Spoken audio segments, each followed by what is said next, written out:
Il est temps pour nous de parler de la folle journée qui débute dès demain à Nantes et ce jusqu'au dimanche 4 février. J'accueille donc, merci à Joëlle Kérivin qui est la directrice générale de cette folle journée et bien sûr Daniel Cuyer, directeur musical de l'ensemble Stradivaria. Soyez les bienvenus. L'ensemble Stradivaria, donc je vous propose de regarder tout de suite un extrait.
Voilà, ça fait du bien de se réveiller en musique. Daniel Cuyer, qu'est-ce que l'on vient d'écouter là? On vient d'écouter un extrait du Téléum de Henri Madin, qui a été créé à Versailles, à la Chapelle Royale, comme vous avez pu le voir, il y a 2 ans, enregistré chez Alpha, et qui a été donné grâce au soutien de la Cité des Congrès de Nantes, le Festival des Abeilles en Lorraine et de la programmation au Château de Versailles Spectacle. Donc voilà le genre de concert qu'on va pouvoir retrouver à la folle journée. Joëlle Kérivin, vous êtes la directrice générale. Parlez-nous de cette folle journée, pour les gens qui ne connaissent pas. Alors, la Folle Journée est un festival de musique classique qui a cette particularité de proposer un grand nombre de concerts sur une temporalité très réduite. Donc, très concrètement, cette année, nous proposons 288 concerts sur 5 jours. Ce sont des concerts qui durent 45 minutes, puisque notre volonté initiale était vraiment de rendre la musique classique accessible au Accessible plus à grand tous. nombre. Et déjà, la première chose, c'était de se dire 45 minutes, c'est une bonne durée pour pouvoir découvrir cette musique. Et avec une particularité qui est qu'on propose à la fois des concerts, entre guillemets «payants», bien évidemment, et on organise toute la grande halle de la Cité des Congrès avec un kiosque, une programmation en kiosque qui, elle, est gratuite et accessible à toutes et tous. 280 concerts, comment avez-vous fait pour sélectionner les groupes? Alors ça, ce serait, René Martin qui vous en parlerait mieux que moi, puisque c'est notre directeur artistique et c'est lui qui, lorsqu'il va proposer, en fait, une thématique, donc vers un monde nouveau cette année ou plutôt, l'exil, qu'il soit subi, choisi ou qu'on parle de nos propres exils intérieurs. En fait, il va effectivement rechercher à la fois, les compositeurs, les œuvres rares qu'il va pouvoir proposer et bien évidemment en lien avec l'ensemble des artistes, que nous invitons pour voir également ce qu'ils peuvent proposer. Ce qui est le cas, chaque année avec, Daniel et l'ensemble Stradivaria. Depuis quand existe ce festival? Alors depuis 24 ans, 24 ans maintenant. Combien de spectateurs sont attendus? entre, je dirais, allez, 130 000 et 135 000 spectateurs. D'accord, donc c'est pas un festival qui est dédié aux férus de la musique classique. On va retrouver des familles, parfois même avec leurs enfants. On va quand même trouver une grande partie dans notre public de mélomanes, de personnes qui aiment et qui connaissent la musique classique. Et on va effectivement avoir des familles. Pour cette année, en fait, on a souhaité faire évoluer la politique tarifaire justement pour proposer un tarif réduit pour les jeunes et pour voir s'il y aurait une impulsion au niveau des familles. Aujourd'hui, à la Folle Journée, oui, on en a quelques-unes, mais on a surtout beaucoup de publics scolaires, puisqu'on a une vraie politique d'action culturelle aussi sur ce sujet. Ce qui fait qu'évidemment, on a des enfants, on a des jeunes. Mais globalement, enfin, de mon point de vue, incontestablement, on peut faire encore beaucoup mieux. L'objectif étant vraiment de rendre la musique classique accessible à tous, de la démocratiser. Complètement.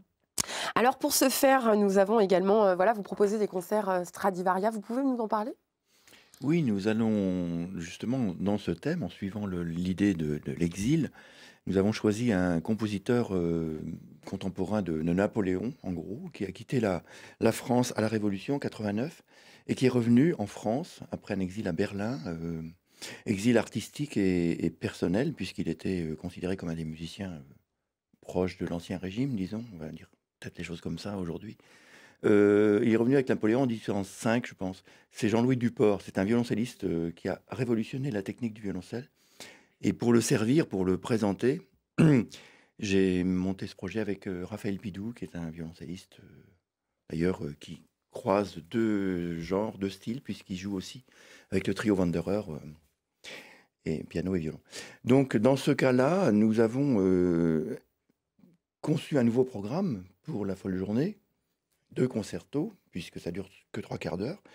Et ce nouveau programme est une partie d'un disque qui va être la création récente de Stradivaria, là, qui sera produit chez Mirare. Combien de musiciens?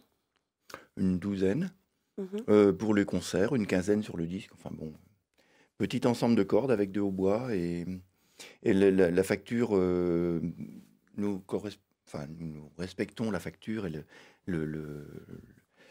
l'organologie, disons, correspondante à ces instruments, transition entre baroque et romantisme. Joël Kérivin, la thématique de cette année, c'est l'exil. Pourquoi l'avoir choisi? Est-ce que c'est en lien avec l'actualité? Alors, c'est une question qu'on nous a beaucoup posée. Je vous répondrai à ce que j'ai dit hier soir, en fait, lors de l'inauguration.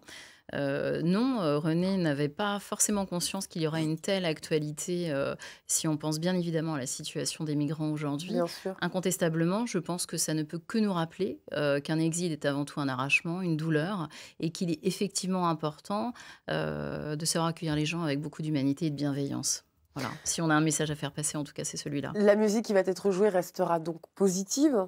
Si je- Alors, je ne sais pas si on peut parler de positif. Un exil, il peut être, quand on pense à tous les compositeurs exilés, et notamment qui ont fui les régimes totalitaires, c'est ce que je viens de dire, il y a de la douleur, il y a de l'arrachement, donc il y a aussi beaucoup de mélancolie, il peut y avoir une profonde tristesse. Pour autant, ce qui est intéressant, c'est de voir en quoi ça enrichit son œuvre, sa vie, les rencontres avec les autres. Donc je peux pas dire effectivement que ce ne sera que gai, en tout cas ce sera empreint d'une grande mélancolie, mais il y a effectivement des morceaux qui sont très gais, si on pense aux musiques tziganes par exemple. Oui. Mais ça ne veut pas dire voilà, que c'est gai. Et puis je crois que notre finalité, elle est avant tout de faire en sorte que les artistes invités puissent nous proposer des compositions qui sont en lien avec la thématique et que l'on fasse découvrir au travers d'un thème cette musique et quelles sont ses différentes déclinaisons finalement. Puisqu'on va de la musique classique à la musique traditionnelle, voire musique actuelle.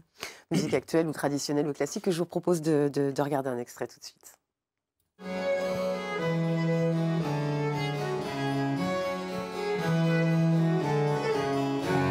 Bazen davali John Turel de Bondi, bazen davali John Turel de Bondi, bazen davali John Turel de Bondi, bazen davali John Turel de Bondi, bazen davali John Turel de Bondi, så zave dorvelein og noen neve kan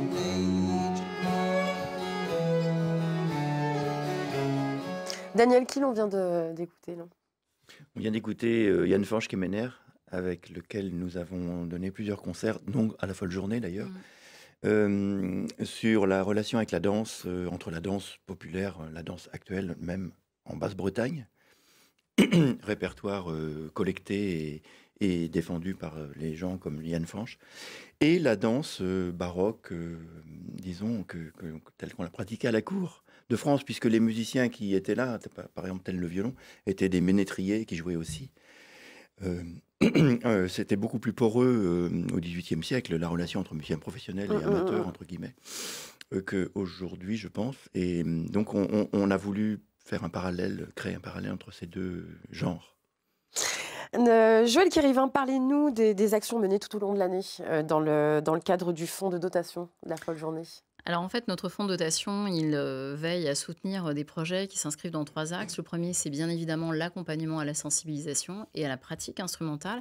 Et dans ce cadre, on collabore également avec Stradivaria pour amener par exemple un enseignement musical dans des territoires ruraux et puis permettre à des collèges, à des écoles d'acquérir des instruments parce que découvrir c'est bien, mais encore faut-il à un moment donné pratiquer. On sait très bien le coût que représente un instrument. On va bien évidemment proposer un grand nombre de concerts pour des personnes en forte précarité sociale, donc on Mhm. va avoir une tarification spéciale.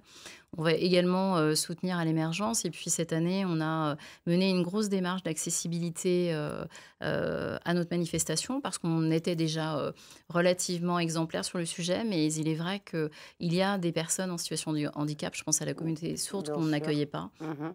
Et donc cette année, on a travaillé avec des associations de personnes sourdes. On a acquis du matériel relativement innovant qui permet de traduire en fait la musique via des vibrations. Donc on a acquis du matériel qu'on mettra à disposition et on a un guichet dédié pour toutes les personnes en situation de handicap qui seront guidées, accompagnées dans les concerts. Donc c'est en tout cas important pour nous C'est une excellente effectivement de, voilà, initiative. de la Il rendre faut, accessible encore plus. C'est bien, c'est une excellente initiative. Les temps forts de la folle journée, donc Stradivaria qui va se dérouler quand? Quand est-ce qu'on va pouvoir assister au...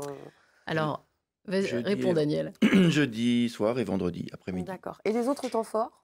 Alors, il y en a beaucoup. Après, c'est assez personnel. Évidemment, moi, je vais parler des projets singuliers. Beaucoup attendent Brundibar, hein, qui est cette œuvre composée pendant la Seconde Guerre mondiale et qui a connu un achèvement relativement triste, puisque c'est un opéra pour enfants écrit et chanté donc avec des enfants et qui, pour la plupart, ont été déportés. Donc là, c'est un opéra où on va retrouver du chant également? Bien sûr, D'accord. musique et chant. On a beaucoup de chant, en fait, hein, pour cette édition. Mhm. Donc ça, c'est une œuvre qui est attendue. On attend des ensembles comme Microcosmos, qui, depuis plus de 20 ans, 30 ans même maintenant, allient des expérimentations entre le chant, la musique électro, parfois du hip-hop, parfois de la vidéo. Donc Excellent. ce sera des propositions forcément attendues.